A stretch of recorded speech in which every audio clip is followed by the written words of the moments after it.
بسم الله الرحمن الرحيم ألف لام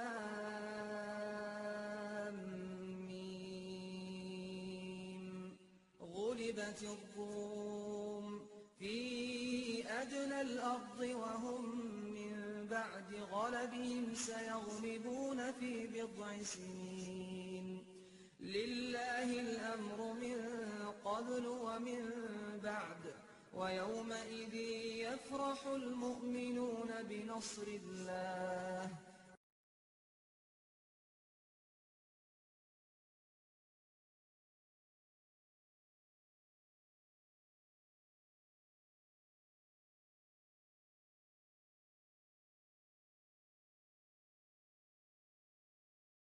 The Prophet ﷺ prophesied that you will make an alliance with Rome in Akhir Zaman. But the hadith also speaks about war with Rome. And that they'll attack you under 80 flags. And 1/3 of the army will run away and Allah will never forgive them. And 1/3 of the army would be killed and they'll be shuhada, the best shuhada. And the last 1/3 will be victorious against Rome. And we are puzzled. How can we make an alliance with the people who are going to fight against us? That's the question. In answer to that question, I want to point out that Rome began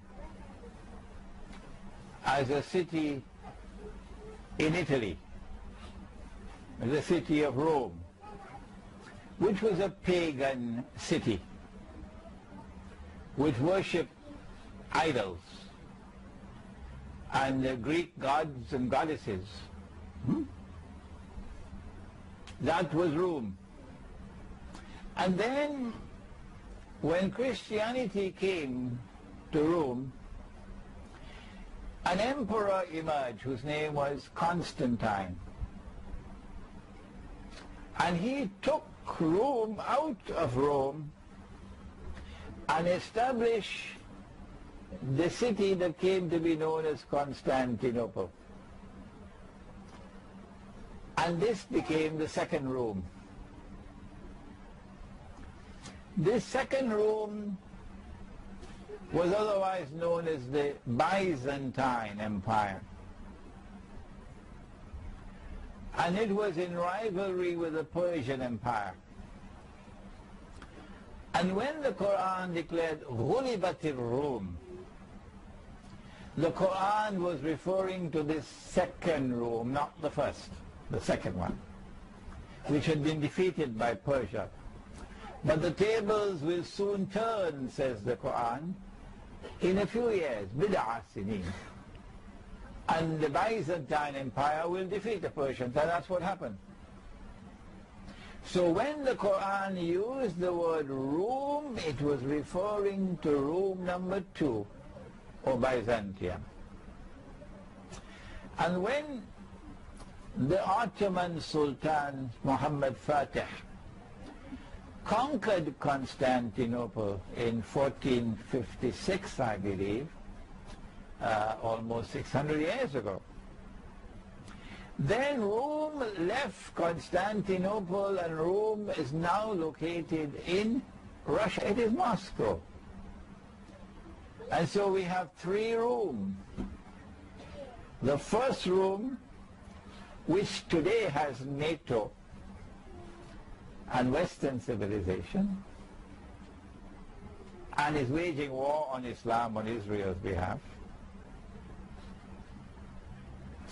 Today that Rome is Western European Christians. That Rome has the Roman Catholic Church and the Protestant Church. Today that Rome has the NATO alliance. Today that Rome is modern Western civilization from its pagan origins. have the second room, which was Byzantium, and we have the third room, which is now in Moscow.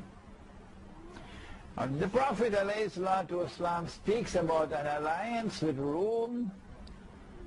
My opinion is he's not talking about NATO. No, he cannot be talking about NATO and the West, and the United States and Britain and France and so on. What nonsense. Because Western civilization has an alliance of Christians with Jews. And in the Quran, in Surah Al-Ma'idah, Allah prohibits us from an alliance with such Christians and such Jews who are allies of each other. بَعْدُهُمْ أَوْلِيَاءُ بَعْضٍ. With Rome could not be NATO or Rome number one. The alliance with Rome cannot be number two, because number two is gone. It's gone. Istanbul is now a Muslim city. The alliance with Rome, in my opinion, has to be number three, Moscow and Eastern Europe. And I want to suggest to you that the attack from Rome is not from Russia. And that attack is coming, and it is from NATO. And they'll come with under 80 flags. It's the alliance with which they have attacked Afghanistan. And they're now preparing to attack Syria, and to attack Iran, and to attack Pakistan, and to attack Egypt. And Russia is not preparing to launch those wars. That's malhama. It is NATO which is preparing to launch that malhama under 80 flags. And so there is no conflict here. That the alliance with Rome is an alliance with the same people who are going to be attacking us under 80 flags. No, I believe there is a confusion here, and these are two different Romes. There's Rome number one, which is today NATO, and Rome number three, which is